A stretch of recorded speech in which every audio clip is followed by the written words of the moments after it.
공부하면은 가장 중요하게 여기는 게 이 대목이죠. 영접하는 것이 곧 믿는 것이다. 12절이 복음 중에 복음이라고 저는 봅니다. 여러분의 상태를 좀 점검했으면 좋겠어요. 이게 예수 그리스도를 믿는다는 핵심 구절인데 정말 나는 예수 그리스도를 영접하고 그래서 믿고 있는가라는 것을 점검하는 시간이 가졌으면 좋겠어요. 오늘 요한복음 묵상 설교를 이제 강해 설교를 시작하면서 1장에서 전체적으로 얘기하는 것이 뭐냐면은 예수님이 누구신지에 대한 소개를 쭉 하고 있거든요. 왜 소개부터 할까요? 그래야 신뢰하고 믿을 수 있으니까. 우리도 어떤 인간관계를 생각해 봅시다. 저도 최근에 연락이 왔어요. 제주도에 머물고 싶으니까 그 선교사님이신데 처음 통화한 거예요. 그래서 뜬금없으니까 그래서 누구시냐고 그래서 자기를 막 소개하더라고요. 신대원 몇 회를 졸업했고 언제 갔고 이런 얘기를 하시더군요. 근데 나는 초면이니까 내가 그분을 믿을 수가 없는 거예요. 그 말은 했지만 그럼 내가 어떻게 할까요? 누구 소개로 했습니까? 이제 제 동기 목사님 소개로 연락처를 알고 전화했다 이렇게 얘기하시는 거예요. 그럼 내가 전화 끊고 어떻게 했습니까? 예, 제 동기 목사님한테 전화를 한 거예요. 당신 소개한 거 맞아? 그 사람 누구야? 라고 물어보겠죠. 왜? 그 사람을 신뢰해야 내가 믿을 수 있어야 소개를 제대로 받아야 내가 그 사람을 신뢰하고 우리 교회에서 머물게 할 수 있잖아요. 아무도 모르는데 신뢰하지 못하는데 알지 못하는데 어떻게 그 사람을 우리 교회로 들여오게 하겠어요? 그리고 몇 박을 묵게 하겠어요? 쉬운 거 아니거든요. 그래서 내가 그렇게 한 거예요. 자, 우리도 요한복음이 의도적이에요. 저자가 요한이 뭐라고 썼겠어요? 예수님이 누구신지를 사역을 설명하기 이전에 누군지를 알아야 그 사역의 의미를 알 수 있지 않을까요? 그래서 오늘 진짜 어이없는 질문일 수도 있어요. 제목이 예수 그리스도를 믿는다는 게 뭐냐 이거예요. 아니 이거 모르고 어떻게 교회 나오고 어떻게 신앙생활 하겠냐고요. 그런데 우리가 알아야 될 건 뭐냐면은 우리가 자꾸 신앙생활을 매너리즘에 빠지고 오랫동안 신앙생활하면은 당연한 거를 놓치고 당연한 것의 의미를 깨닫지 못할 때가 얼마나 많은지 모릅니다. 오늘 다시 좀 내려가서 성경에서 말하고 있는 예수를 믿는다는 게 의미가 뭐냐 이거예요. 그게 어떤 의미를 갖냐 이거예요. 나에게. 오늘 그 말씀을 다시 점검하시고 예수 그리스도를 제대로 믿고 신앙생활하는 저와 여러분 되기를 소망합니다. 자, 그럼 첫 번째 전개하는 것부터 보세요. 첫 번째 예수를 믿는다는 것의 의미는 예수 그리스도가 누구신지를 정확하게 아는 것부터 시작하는 거예요.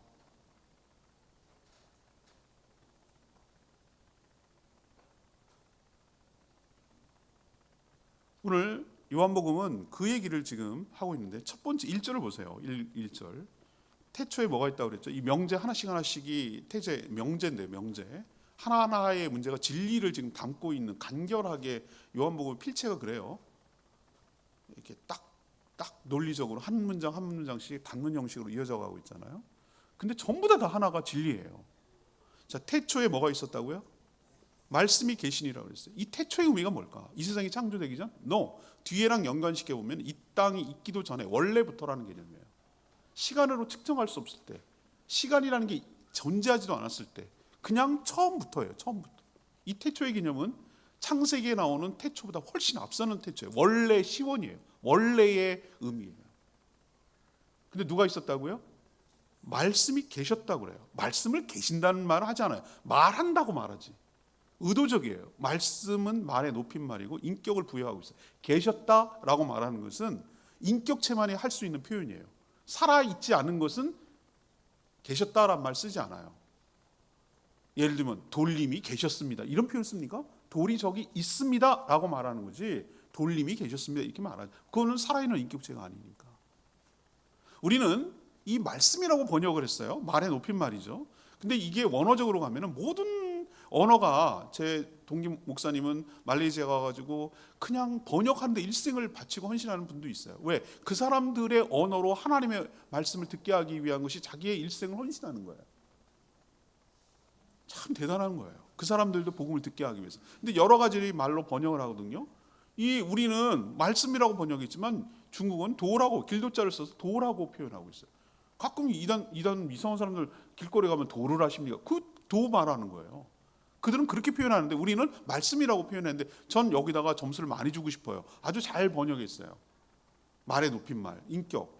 근데 이 정확한 말은 로고스예요. 로고스는 뭐냐? 로고스란 말을 우리가 뭐 학원 이름인 줄 아는데 그게 아니고 이 로고스란 말을 설명할 길이 없어요. 그러니까 그냥 다양하게 차라리 원어를 썼으면 좋을 뻔했었어요. 로고스란 말은 지혜라는 말도 되고 원리라는 말도 되고 원칙이라는 말도 되고 본질이라는 말도 되고 하여튼 이걸 설명할 길이 없어요. 그걸 복합적으로 설명하긴 하나님을 우리가 언어로 담아낼 수가 없으니까 그냥 그렇게 표현한 거죠. 그분이 계셨다고요. 그 뒤에 명제가 뭡니까? 이 말씀이 누구와 함께 계셨다? 하나님과 함께 계셨어요. 여기까지 이해됐어요.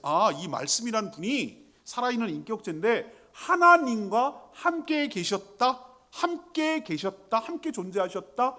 이해됐어요. 오케이. 여기까지 이해됐는데 그 세 번째 명제에 넘어갈 때 사람이 당황하기 시작하는 거예요. 어떻게 당황하죠? 이 말씀이 뭐냐고요? 곧 이퀄 하나님이시래요. 여러분 이게 논리적으로 맞아요? 논리적 모순이잖아요. 함께 계셨다라는 것은 다른 존재라는 뜻이잖아요. 다른 존재가 어떻게 하나야? 이것이 이해될 때, 여러분 믿어질 때 여러분은 하나님을 믿는, 하나님을 아는, 삼위일체를 이해하는 축복이 여러분 가운데 있는 줄 압니다. 우리 잘 생각하셔야 돼요. 하나님이 나와 똑같으면 하나님이시겠어요? 하나님은 하나님이니까 하나님이라고 말하는 거잖아요. 우리랑 다른 존재로 계시고 다른 존재잖아요. 우리는 이해할 수 없는 것이지만 그분이 존재하는 방식이잖아요. 분명히 말씀으로 계시는 그분이 있어요. 그분이 나중에 예수 그리스도라는 걸 알게 되겠지만 그분이 계시다는 것도 이해, 오케이. 하나님이라는 분도 계셔요. 그분이 성부 하나님이라는 걸 나중에 알게 됐고 우린 또 뒤에다가 성령 하나님도 계시다는 것을 알고 있어요. 근데 그 세 하나님이 각각 달라요. 각각 인격이 달라요. 인격이라는 건 독립적 개체를 말하는 거예요. 나와 아들이 다르고 나와 아내가 다르고 다 달라요. 그런데 그 세 인격체가 한 하나님으로 존재하고 계시다는 거예요. 이게 삼위일체예요. 이렇게 생각합시다. 하나님이 계세요. 하나님이 여기 하나님이라고 표현하는 분이 계시면 그 하나님이라고 표현한 그 안에 성령님도 계시고 예수님도 동시에 있는 거예요. 예수님이 어떤 일을 하셨어요? 예수님이 하는 것처럼 표면적으로 보입니다. 그 안에 하나님도 함께 하시고 성령님도 함께 하시는 겁니다. 하나인데 따로, 따로인데 하나라고 설명하는 거예요. 그렇게 해야 예수님의 모든 사역이 이해가 되니까. 앞으로 막 병 고치고 놀라운 일을 행하고 이런 모든 것들이 이게 이해가 안 되면 도대체 설명할 길이 없어요. 그래서 제일 먼저 이걸 얘기를 하는 거예요. 근데 그분이 3절에 보니까 원래 2절 보니까 태초에 하나님과 함께 계셨다는 건 이제 이해됐어요. 근데 태초에 계셔서 무슨 일을 하셨는가? 3절에 만물이 그로 말미암아 지은 바 되었으니 지은 것이 하나도 그가 없이는 된 것이 없느니라. 이 말의 뜻이 무엇입니까? 그 말씀이라는 분이 하나님과 함께 계셨는데 창조 사역에 하나님과 함께 관여하셨다. 그로 모든 만물이 말미암아 됐다. 그로부터 나왔다. 그로 설계되었다. 그로 인해서 생겨났다. 라는 선언이에요. 우리는 그 유치부 공과 옛날엔 제가 얘기 드렸잖아요. 기도회 시간에 난리 나서 우리 교단 다 폐기하고 난리 난 적이 한 번 있었어요. 뒤집어진 일이 있었어요.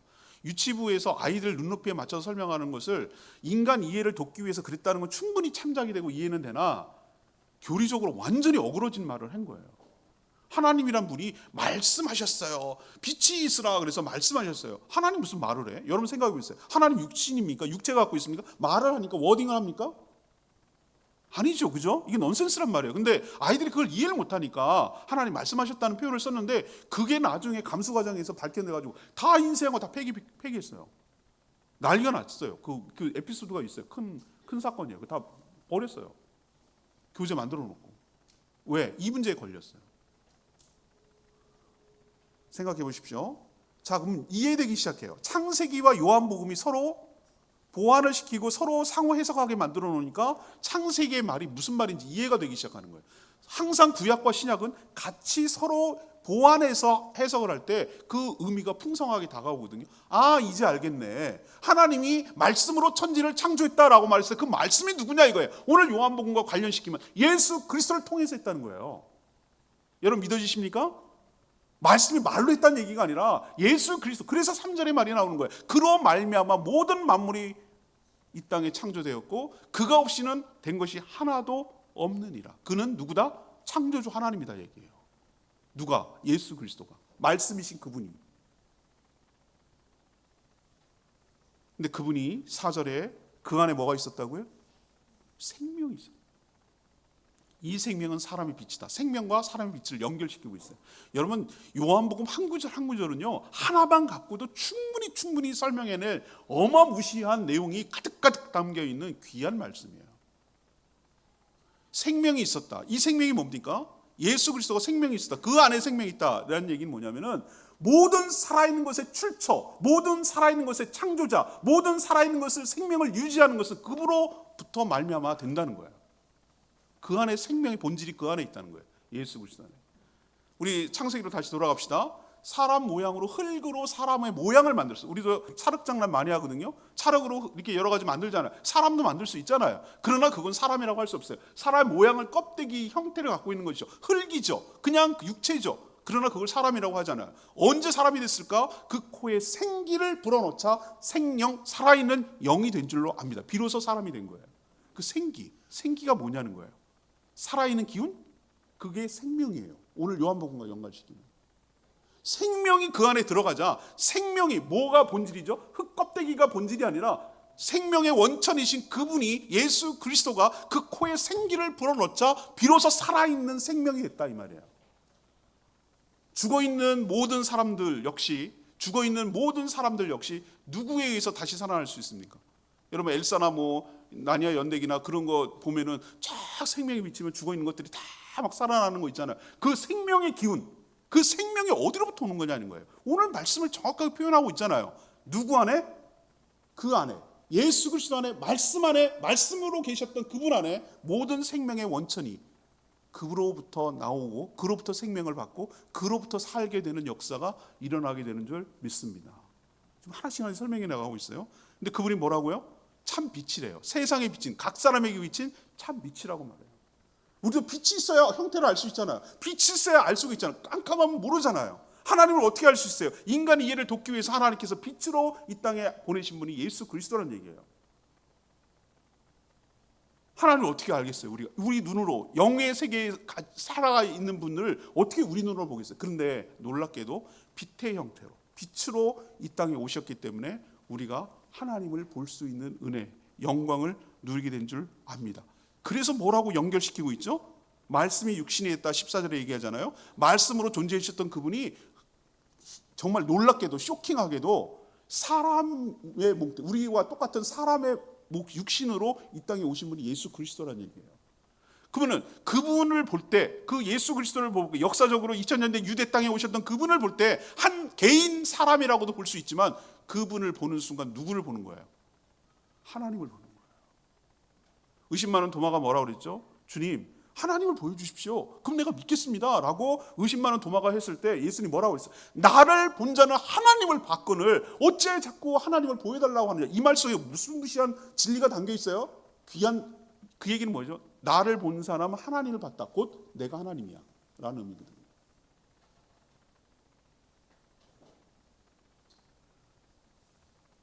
그 얘기는 예수 그리스도의 안에 하나님의 신성과 하나님의 능력과 하나님의 모든 것이 다 담겨있고, 그분이 곧 하나님이라는 의미로 여러분이 해석하고 믿어야 될 줄 압니다. 근데 그분 안에 뭐가 가득합니까? 14절에 보면 은혜와 진리가 뭐죠? 충만하다고 했어요. 이 두 가지가 충만하기가 되게 어렵습니다. 서로 상호 깨지는 역할을 해요. 은혜가 강조되면 공의가, 진리가 약화돼요. 저는 평생의 숙제가 이것을 균형 잡혀서 살아가는 게 되게 어렵더라고요. 여러분, 막상 이게 얼마나 어려운, 두 가지가 충만할 수가 없다는 거 여러분 아세요? 굉장히 어려워요. 이건 주님만이 할 수 있는 거예요. 은혜를 강조하다 보면 진리가 약화돼요. 좋은 게 좋은 거야. 그냥 좀 봐줘. 자꾸 봐주고 그러다 보면은 진리가 약화돼, 또 은혜가 약화돼. 이 두 가지가 다 만족스럽기가 얼마나 어려운지 제가 경험해 보니까 진짜 어렵더라고요. 그래서 좌로나 우로나 치우치지 말라고 한 이유가 알겠어요. 정말 그 중도로 걸어간다는 게 얼마나 어려운 삶인지 예수님을 통해서 보면 깨달아져요. 그러나 우리는 그렇게 살 수 있는 희망을 어디다 걸어야 되냐면, 내가 그렇게 살려고는 안 되고 은혜와 진리가 충만하신 그분 안에 머물 때 우리가 은혜도 진리도 충만한 상태로 살아갈 수 있게 될 줄 믿습니다. 그 은혜를 받아야 돼요. 17절 모든 것은 어디로부터 말미암아 온 것이다. 그 은혜는 주님으로부터 말미암아 온 것이다. 모든 은혜의 출처가 근원이 거기서부터 온다는 거예요. 그리고 18절에 보면은 아무도 하나님을 본 사람 없지만 예수 그리스도를 본 사람이 곧 누구다고요? 하나님을 본 것이다. 하나님이 나타나신 것이다. 그분이 말씀이신 예수 그리스도시다. 여러분 다 아는 얘기 드렸어요 지금. 이거 모르고 신앙생활하는 분 없잖아요. 근데 다시 한번 우리가 누구를 믿고 있는지 정확하게 예수 그리스도가 누구인지를 아는 것이 중요해서 점검 차원에서 오늘 말씀드렸어요. 제일 위험한 신앙이 뭡니까? 덮어놓고 믿는. 맹목적으로 믿고 말이죠. 그냥 아무 생각 없이 믿는 거예요. 그래서 추종자가 나오는 거예요. 여러분 예수 그리스도를 믿는 자지 목사를 믿는 게 아니에요, 여러분들. 정신 차리세요. 제가 올바른 얘기 안 할 수도 있어요. 저의 말을 믿는 게 아니라 정말로 하나님의 말씀에 근거해서 제가 목회자가 말하고 있는지를 점검하셔야 돼요. 저를 믿는 게 아니고 저는 스피커에 불과하고 누구를 믿어야 됩니까? 예수 그리스도를 믿어야 될 줄 믿습니다. 덮어놓고 믿지 말고 말씀을 통해서 점검하고 말씀이 그런가 해서 여러분이 살펴야 되는 거예요.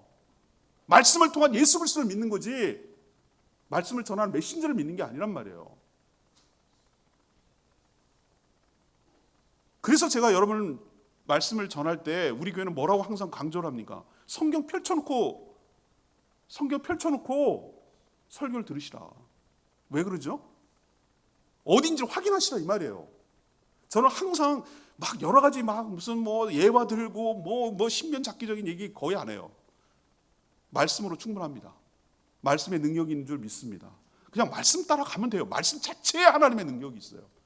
굉장히 그래서 딱딱하고 그렇게 느껴질 수 있으나 말씀 자체에 하나님이 우리와 말씀을 속에서 우리 속에 들어갈 때 우리 심령을 변화시키고 우리 영혼을 새롭게 하는 능력이 있다고 저는 믿기 때문에 말씀 하나하나 점검해 가면서 우리가 말씀을 받아들일 때 하나님의 은혜가 여러분 가운데 충만하게 될 줄 믿습니다. 자, 예수 믿는 거 첫 번째 다시 태제. 예수를 믿는다는 것의 의미는 첫 번째 뭐라고요? 예수 그리스도를 누구인지 정확하게 아는 것부터 시작을 한다. 왜? 아는 만큼 보이고 보는 만큼 믿을 수가 있다. 더 나아가서 살아갈 수 있기 때문에. 여러분 예수 그리스도를 말씀 속에서 또 결론적으로 얘기하겠지만 그 말씀이 진짜인지 체험하는 개인적인 체험을 통해서 더 확신에 거하는 저와 여러분 되기를 소망합니다. 두 번째 태제로 넘어갑시다. 그럼 예수를 믿는다는 것의 의미는 뭐냐 이거예요. 예수 그리스도를 내 마음에 영접하는 게 믿는 거예요. 영접함으로 믿는 거라고요. 예수를 믿는다는 것의 의미는 영접함으로, 예수 그리스도를 내 마음에 영접함으로 믿는 거예요. 오늘 유명한 12절 말씀 있죠. 전 요한복음 3장 16절보다 이 12절, 1장 12절이 더 복음에 가깝다고 보는 거예요. 우리 같이 12절 읽어볼까요? 너무나 중요하기 때문에 암송하고 또 암송해야 될 문제예요. 이 구절 말이에요. 시작. 영접하는 자, 곧 그 이름을 믿는 자들에게는 하나님의 자녀가 되는 권세를 주셨으니. 아멘. 아멘. 아멘. 전 이 구절이 그렇게 좋더라고요. 영접하는 것이 이퀄, 그것은 이퀄의 개념이에요. 그게 예수 그리스도를 믿는 거예요. 근데 예수 그리스도를 믿을 때 뭘 믿는다고 그래요? 그 이름을 믿는다고 그래요. 이름이 뭘까? 이름이 그의 존재를 나타내는 거예요. 저 이상성 함부로 보지 마. 나 이상성이야. 이렇게 말했을 때 이름을 얘기하는 것이 아니라 내 인격, 내 존재를 말하는 거예요. 그 이름을 믿는다라는 것은 예수가 누구인지 그의 존재를 믿는다는 뜻이에요. 그렇게 됐을 때 하나님의 자녀가 되는 특권을 누리게 된다라고 약속을 하고 있어요. 하나님께서. 생각해 보세요. 이게 놀라운 쇼킹한 건데 어떻게 우리는 피조물이잖아요. 하나님이 우리를 창조하셨잖아요. 만든 피조물이잖아요. 만들어낸. 근데 그 만든 존재가 어떻게 하나님의 자녀가 되죠? 하나님과 같은 레벨이 될 수 있죠? 이건 말도 안 돼요. 굉장한 파격이에요. 제가 여러분 생명의 삶 같이 할 때 그 새끼는 뭐로 결정된다고, 존재는? 그 새끼의 존재는 뭐로 결정된다? 부모가 어떤 존재인지에 따라 결정되는 거예요. 자, 요즘은 얼마나 루이도 있고 뭐 루이가 자기 집 그 집에서 난 넘버 3냐 4냐 갖고 맨날 싸우는데 얘는 자기는 우리 다 알아. 걔가 걔인 거. 지네 엄마가 걔거든. 그래서 우리 강아지라고 불러요. 좋은 말이잖아요. 개새끼 이렇게 안 하고 강아지 이렇게 말하잖아요. 그리고 소의 새끼도 있어요. 그리고 송아지 이렇게 좋은 말이 있어요. 송아지 불러요. 왜? 지네 엄마 아빠가 소거든요. 제 말 이해하시겠어요? 뉘앙스 무슨 말 하는 건지? 사람은 뭐죠? 부모가 아유 저기 사람이야? 인간이야? 막 이래도 부모가 사람은 일단 사람이에요. 왜? 그렇게 태어났으니까. 그분 제가 말하려는 거 뜻 알겠죠?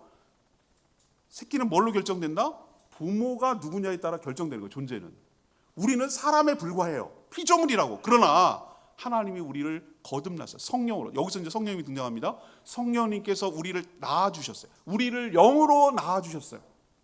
우리를 그래서 거듭나는 거예요. 거듭나서 사람인 주제에, 피조물인 주제에 하나님의 자녀가 되는 특권과 축복을 누리게 되는 줄 압니다. 하나님께서 우리를 어떻게 했느냐? 유름 낳을 수도 있어서 자녀가 되는 두 가지 방법. 낳을 수도 있지만 또 하나는 뭐죠? 입양하는 거죠. 하나님께서 우리 피조물인 우리를 하나님의 무한하신 사랑과 은혜로 이 방법을 통해서 예수 그리스도를 영접하면 믿게 되면 그 믿는 것을 보시고 우리를 하나님께서 양자 삼아 주셔서 자녀 삼아 주시는 특권을 우리에게 부여하시는 줄로 압니다. 이 방법 외에는 다른 방법이 없어요. 자녀이기 때문에 아버지 집에 가는 거예요.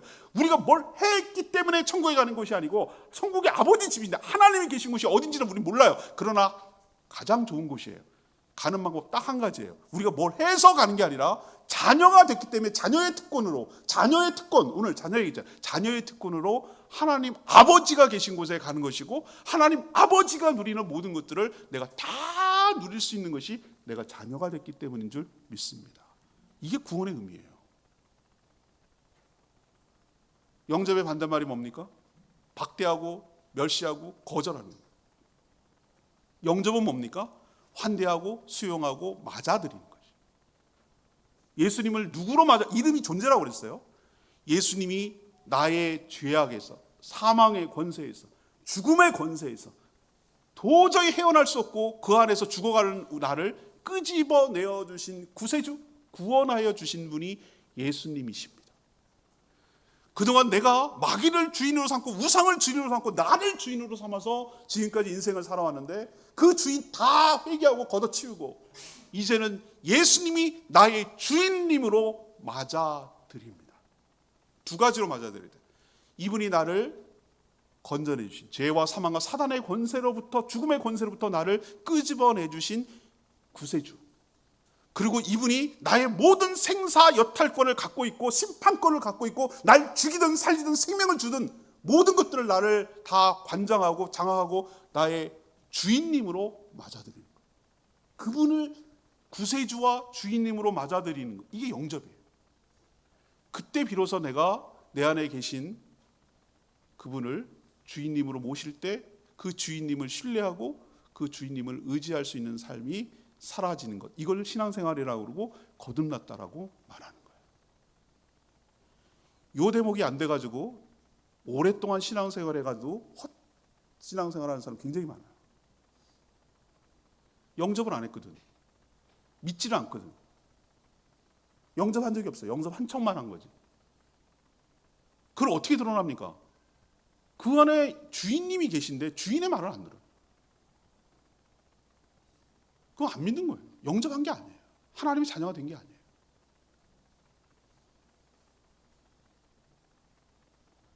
여러분도 진심으로 예수 그리스도를 나의 구세주와 주인으로 영접하시고 내 마음에 모셔드리시고 그 주인 말씀을 순종하며 신뢰하며 의지하며 살아가는 예수 제대로 믿는 저와 여러분 되기를 소망합니다. 영접했을 때 그 권세라고 그랬잖아요. 하나님의 자녀 되어가는 권세가 여러분 뭔지 아세요? 신분이 예수 그리스도와 연합이 됐어요. 나는 이제는 죄인이 아니라 하나님의 자녀가 된 거예요. 바뀌었어요. 하나님의 족보에 입적됐어요. 그분의 자녀로 치기 시작하는 거예요. 나는 죽은 존재였어요. 생명이 끊어졌고 탯줄이 끊어졌어요. 꽃꽂이처럼 끊어졌어요. 근데 다시 이어져서 아까 누구에게 생명이 있다고 그랬죠? 그 안에 생명이 있다고 그러는데 이 끊어졌던 생명이 다시 회복이 돼서 피가 돌기 시작하고 내가 다시 살아나기 시작했어요. 회복이 되는 거예요. 이 회복이라는 개념은 단순히 건강만의 문제가 아니라 모든 면에서 내가 죽었던 것이 다시 회복돼요. 왜? 어디로부터? 모든 생명의 근원되고 원천되고 시작점이 되는 그 예수로부터 공급받아가지고 내가 다시 살아나는 역사가 일어나게 될 줄 믿습니다. 그래서 죽어도 살겠고라고 말하는 거예요. 부활의 은혜와 축복과 믿음이 여기서 나오는 거예요. 생명이 그로부터 전이 되기 때문에. 그리고 법적 권리를 똑같이 갖습니다. 나는 의롭다. 죄인이지만 하나님께서 의로움을 쳐서 천국에서도 살아갈 수 있고 하나님의 구원을 받을 수 있는 의로운 존재가 되어 누구도 정죄할 수 없고 누구도 판단할 수 없고 누구도 심판을 내릴 수 없는 법적 존재가 보장받게 되는 줄 믿습니다. 한마디로 말해서 예수 그리스도와 똑같은 존재가 된다. 이게 하나님의 자녀가 된다는 의미예요. 대단한 특권이고 권세죠. 이게 예수 믿는다는 의미를 정확하게 아는 거예요. 안 되는 세 가지 오늘 말씀드리죠. 짝퉁, 거짓말, 속이는 것이 사단이 여전히 있거든요. 이런 식이라고 속여요. 13절 혈통으로나 육정으로나 사람의 뜻으로 나지 아니하고 오직 유일하게 오직 하나님의 뜻으로 하나님께로부터 난 자들이더라. 여러분 아멘이시죠? 그건 혈통이 뭐냐? 모태신앙, 믿음의 가문. 나는 따놓은 당상이야. 저 같은 케이스를 얘기할게요. 우리 할아버지 때부터 예수 믿었어. 우리 아버지 목사야. 나도 목사야. 3대째 예수를 믿어. 그럼 우리 아들, 우리 딸은 자동빵? 자동구원? 천만의 말씀이에요. 우리 자녀들도 이 위의 과정, 예수 그리스도를 믿고 영접할 때 하나님의 자녀가 될 줄 믿습니다. 그러니까 모태신앙 얘기하지 말라고. 뭘 못하니까 맨날 모태신앙이라고 그러지. 그 자랑할 거 하나도 없어요. 물론 자긍심을 가질 필요는 있으나 구원에 관련해가지고는 얘기하지 말라고요. 하나님 그거 안 친다고. 쏙지 말라고. 여기 혈통으로나 안 제끼잖아요. 안 되는 첫 번째 케이스를 제시하잖아요. 혈통 아니에요. 가문 얘기하지 말라고. 믿음에 뭐 누가 뭐 몇 명의 뭐 선교사를 배출했느니 뭐 몇 대째 예수 믿니. 그거 아무 소용없어요. 나의 구원과 관련해서. 두 번째, 안 되는 거. 육정이 뭐냐? 노력하는 거예요. 착하게 살려고, 도덕적으로 살려고, 말씀대로 살려고 노력하는 거예요. 제가 옛날에 대학생 때 그렇게 하다가 망했다고 그랬잖아요. 이 육정으로 어떻게 해보려고 했다가 인정을 받으려고 의롭게 함을 얻어보려고 그랬다가 막 하루에도 30가지를 가지고 뭐 체크리스트를 하는 거야. 그 체크하는 것도 시간 걸려. 오늘 큐티 하셨습니까? 오늘 성경 20장 읽으셨습니까? 오늘 전도하셨습니까? 오늘 나가서 뭐 복음을 전했습니까? 뭐 오늘 기도 하셨습니까? 내가 막 율법주의자로 사는 내 자신이 너무 초라해. 하나도 기쁨이 없어. 찢어버렸어 제가. 그걸로 의롭다함을 얻지 못하고 그걸로 은혜가 임하지 않는다는 걸 내가 깨달았어요. 그렇다고 막 사냐? 그건 아니에요. 하나님 은혜로 살아가지만 여러분, 내가 말씀대로 살고, 내가 성경대로 살고, 내가 그런 도덕적으로 살고, 내가 착하게 살고, 그런 인간의 노력으로는 구원을 얻을 수 없는 줄 믿습니다. 상대적 의로움에 빠지지 말라 이거예요. 제 말은 쟤보단 내가 나아요. 그거 안 된다고 몇 번 말씀드렸잖아요. 뛰어봐야 벼룩이에요. 하나님의 거룩한 의로움까지 내 노력으로 이룰 수 있는 사람은 없어요. 지네끼리나 요 차이가 있죠. 그래 봐야 도토리 키재기예요. 지네끼리나 내가 더 낫거든. 웃기는 얘기야. 하나님 눈으로 보면은. 그러니 여러분, 육정으로, 다시 말해서 내가 무슨 참선을 하고, 내가 무슨 오체투지를 하고, 내가 무슨 뭐 면벽수도를 몇 년 하고 다 소용없어요. 그런 방법으로 하나님의 의로움을 이루지 못하고 하나님의 자녀가 되는 거 아닌 거 명심하시기를 바랍니다. 세 번째는 뭐냐? 안 되는 거. 사람의 뜻으로 하는 거예요. 다시 말해서 사람이 주는 거예요. 사람이 예를 들면 뭐 영세를 받고 세례를 받고 할례를 받고 어떤 성례를 통해서 하는 거, 이거 아니에요. 또 직분 받는 거예요. 뭐 집사를 받고 뭐 장로를 받고 뭐 권사가 되고 이런 거 사람의 뜻이에요. 이게 그게 구원을 보장하고 그게 하나님의 자녀가 되는 자격증이 아니라고요. 그런데 좀 제발 목숨 걸지 마세요. 우편강도는 언제 뭐 했나? 맨날 강도지사라고 바빴는데 오늘 나와 함께 낙원에 있으리라. 믿음으로 은혜로 구원 얻게 되는 줄 믿습니다. 세 가지 속지 말라고. 아닌 거에 노력하지 말고, 아닌 것에 자꾸 연연하지 말라고. 그럼 어떻게 하라고요? 뭘 어떻게 오늘 13절에 얘기했잖아요. 오직 하나님께로부터 난다고요. 하나님의 은혜로 난다고요. 하나님의 주도로 난다고요. 하나님의 주권 가운데 일어난다고요. 은혜로 받는 거라고요. 뭐함으로? 믿어지는 은혜를 통해서. 영접함으로. 믿어지는 것이 은혜거든요. 믿어지는 은혜를 받아서 하나님께서 자녀 삼아 주시는 줄 믿습니다. 내가 믿어준다고요? 믿어지는 은혜를 받은 거예요. 이게 유일한 구원의 방법이에요. 여러분, 두 번째 예수를 믿는다는 의미를 다시 한번 정리합시다. 예수를 믿는다는 두 번째 의미는 뭐라고요?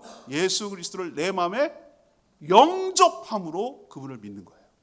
이게 하나님의 자녀가 되는 권세를 갖다고 했어요. 세 번째, 오늘 태제. 예수를 믿는다는 것의 의미 세 번째는 예수 그리스도가 누군지 정확하게 증언하는 거예요. 증언하는 거. 이상하게 증언하지 말고 정확하게 증언하는 거예요. 이게 예수 믿는 거예요. 오늘 5절에 보니까 참빛. 참빛은 가짜 빛도 있다는 거잖아요. 그렇지, 우리도 보면은 빛이 아닌데 빛인 척하는 게 있단 말이에요. 반사되는 거. 사실 다른 태양빛이 비춰서 반사되는 거거든요. 자체 발광이 아니거든요.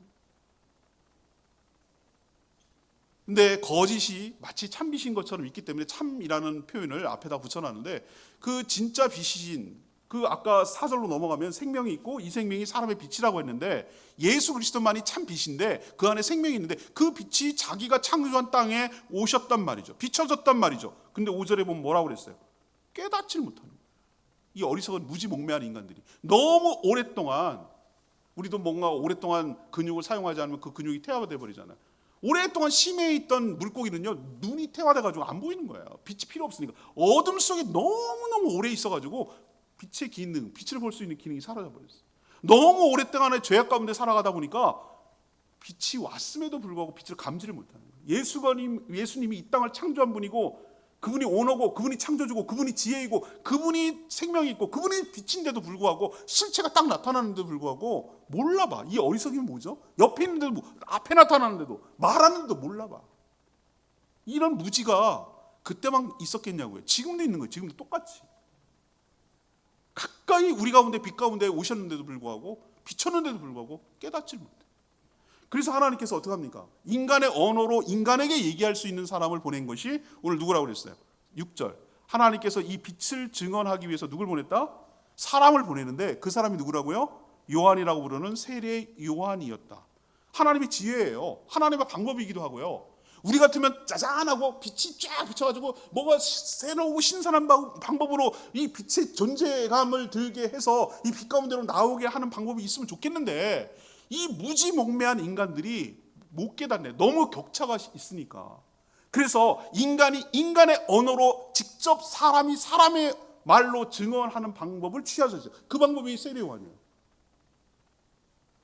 그래서 지금까지 이 원리가 유지되는 거예요. 우리가 다른 방법이 있으면 다른 전도 방법이 있을 거예요. 근데 어떻게 합니까? 사람이, 먼저 믿은 사람이, 먼저 참빛을 깨달은 사람이, 먼저 생명을 얻은 사람이 어떻게 합니까?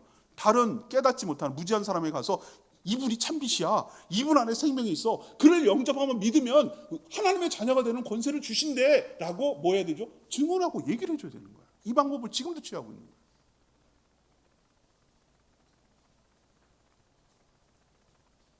헷갈리지 말아야 돼요. 7절을 보면은 지가 빛이 아닌데 빛인 척하면 안 돼요. 빛을 전하는 증언자지 빛이 아니에요. 그걸 사도 세례 요한은 잘 알고 있었어요. 그는 빛이 아니고 빛에 대해서 증언함으로 인해서 궁극적으로 예수 그리스도를 믿게 하려는데 증언의 목적이 있다고 얘기하잖아요. 그래서 빛에 대해서 외치죠. 15절에 보면 외쳐요. 그 사람이. 요한은 그에 대해서, 그가 누굽니까? 앞에 쭉 설명했던 빛이고 생명이고 로고스고 말씀이고 그 이 땅에 육신이 돼서 오신 그분에 대해서 증언하고 있다는 얘기예요. 외쳤어요. 왜? 많은 사람들이 알게 하기 위해서 소리로 외쳤어요. 이건 인간의 소리예요. 사람이 사람한테 얘기하는 거죠.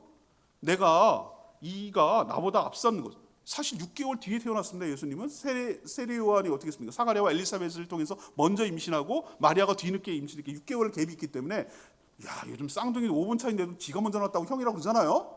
그런 것처럼 6개월이면 굉장히 큰 차인데, 근데 이걸 뭐라고 얘기합니까? 이분은 내 뒤에 온 분이 아니라 사실은 선제적으로 먼저 계셨던 분이다. 이거를 세례 요한이 정확하게 지금 알고 있는 거잖아요. 태초부터 계신 분이라고 지금 소개하고 있는 거거든요. 예수님의 정확한 인식 그리고 고백을 하고 있는 것을 볼 수 있어요.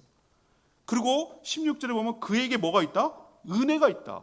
모든 은혜는 글로부터 나오고 모든 진리는 거기서부터 나온다고 외쳐서 얘기를 해주고 있잖아요. 그래서 그 뒤에 어떤 활동을 합니까? 그 믿게 하고 그를 증언해서 믿게 하려고 물로 세례를 주기 시작했어요. 세례는 예수님이 주는 세례와 세례요한이 주는 세례는 전혀 질적으로 달라요. 세례요한은 어떤 차원에서 물로 세례를 주기 시작하냐면은 회개를 촉구해서 회개를 상징하는 그 물로 세례를 줌으로 인해서 누구를 믿게 하려는 데 목적이 있어요. 예수 그리스도를 믿게 하려는 데 목적이 있어요. 실제로 효과가 있었고요. 안드레 제자는 처음에는 세례요한의 제자였어요. 그러다가 저분이 세상 죄를 지고 간 하나님의 어린 양이야 라고 소개를 하자 안드레가 누구로 갑니까? 자기 세례요한의 제자에서 예수님의 제자로 옮겨가는 거예요. 그 역할을 지금 굉장히 충실하게 했어요. 그는 23절의 말씀대로 외치는 자의 소리였어요. 이사야 선지자가 예언했던 그 얘기를 예비하라고 준비하고 그를 넘기라고 그를 전하라고 그를 믿게 하려고 전했던 외치는 자의 광야에 외치는 자의 소리였어요. 오늘 제가 세 번째로 여러분에게 드리고 싶은 주제는 이거예요.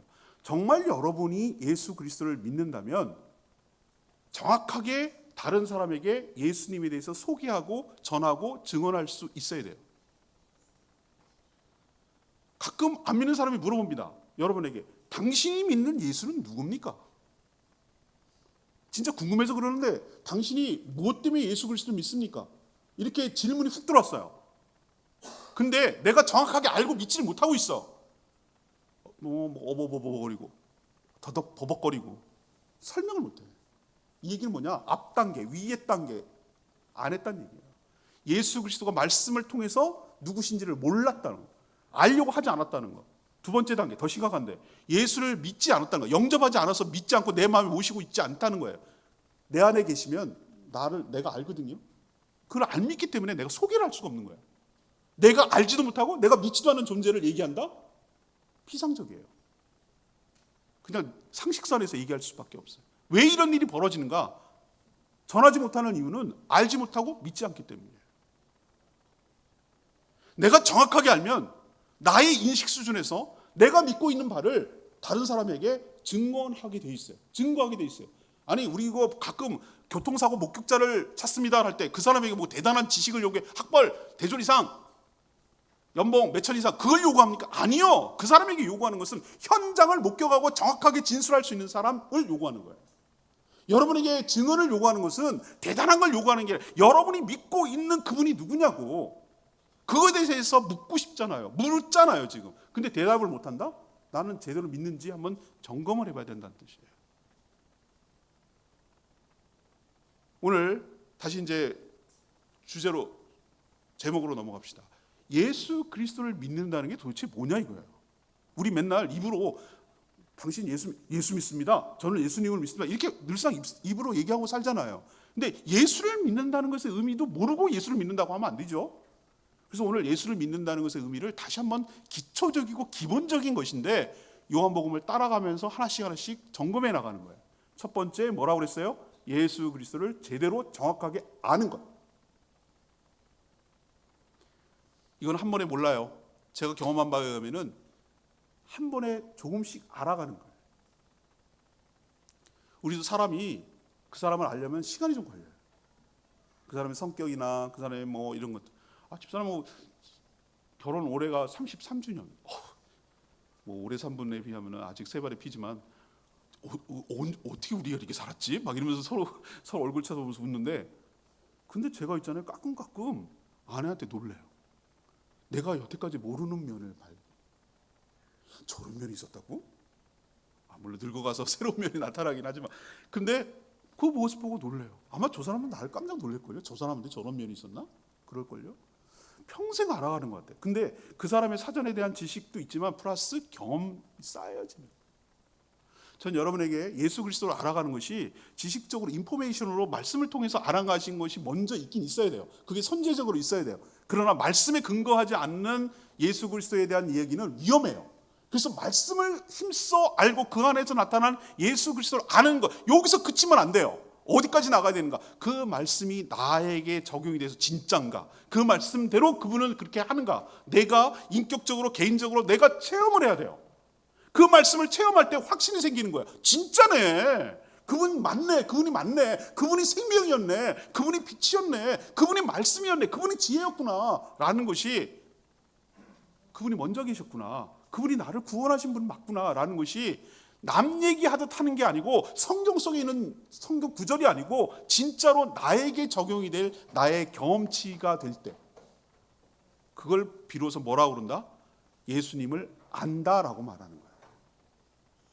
마리아가 나는 사내를 알지 못하니 어떻게 그런 일이 있겠습니까? 라고 말 아는, 사내를 모르는 사람이 어디 있어. 여기서 말하는 아는 knowledge의 개념이 아니에요. 경험이에요. 여러분이 예수 그리스도를 경험을 통해서, 말씀에 근거한 경험을 통해서 인격적으로 개인적으로 알아가는 축복이 여러분 가운데 있게 되기를 원합니다. 이게 예수 믿는 거예요. 두 번째는 뭐냐? 영접하는 거예요. 그게 믿는 거예요. 내 안에 모시고 사는 거예요. 주인이 교체된 거예요. 그분을 의지하고 그분께 순종하는 거예요. 그분이 나를 구원해 주신 것에 평생 감사하면서 그 주인의 말에 순종하며 사는 거예요. 이게 예수 믿는 거예요. 예수 엉터리를 믿는 사람 되게 많아요. 여전히 자기가 주인으로 살아가는 사람 많아요. 하라면 하는 거지, 주인이. 제가 제주에 내려온 거요? 종이 무슨 종놈 주제에 네가 가. 예. 해. 아무것도 없어. 거기 연봉이 차는 있으면 차택은 교육비는 나오나요? 네가 주인해라. 네가 주인해. 그거는 종의 태도가 아니에요. 평생을 아골골짝 빈들에도 맨날 나불나불거리고 찬송했는데 그건 종이 아니에요. 지가 부려먹는, 예수님을 주인인 척하면서 주인을 부려먹는 지가 주인이에요. 종은 까면 까는 거예요. 하라면 하는 거예요. 종은 그런 거예요.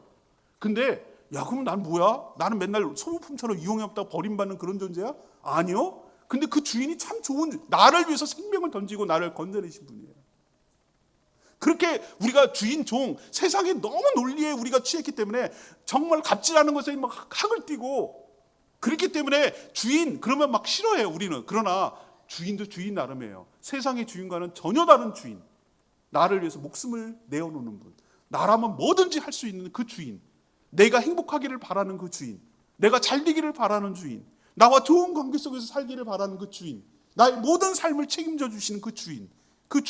그 오너, 그분의 말에 기꺼이 내가 순종하면 할수록 내가 더 복되고 내가 행복하고 더 사랑하게 되고 더 관계가 깊어지는 축복이 여러분 삶 가운데 있게 될 줄 믿습니다. 결코 여러분을 부려먹고 이용하다 버릴 존재가 아니라는 거 여러분 기억하세요. 주인이라 그러면 막 알레르기 하는 사람이 있어요. 종이라 그러면 막 알레르기 하는 사람이 있어요. 아니에요. 그분은 다른 주인이에요. 그게 예수 믿는 거예요. 주인 바꿔야 돼요. 주인 모시고 살아야 돼요. 종으로 살아야 돼요. 세 번째는 뭡니까? 어둠 속에 살고 있는 무지몽매한 사람들이 지금 널려 있어요. 주변에. 아직도 깨닫지 못해. 빛이 왔는데.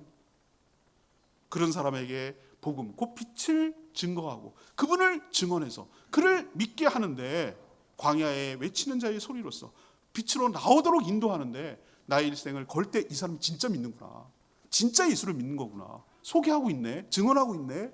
이 사람이 예수를 제대로 믿는 거구나 라는 것이 증명이 되는 거예요. 이 세 가지가 예수를 믿는 것임을 기억하시고 제대로 올해는 예수 믿고 살아가는 저와 여러분 되기를 소망합니다. 오늘 말씀 붙들고 기도하기 전에 예수 가장 귀한 기름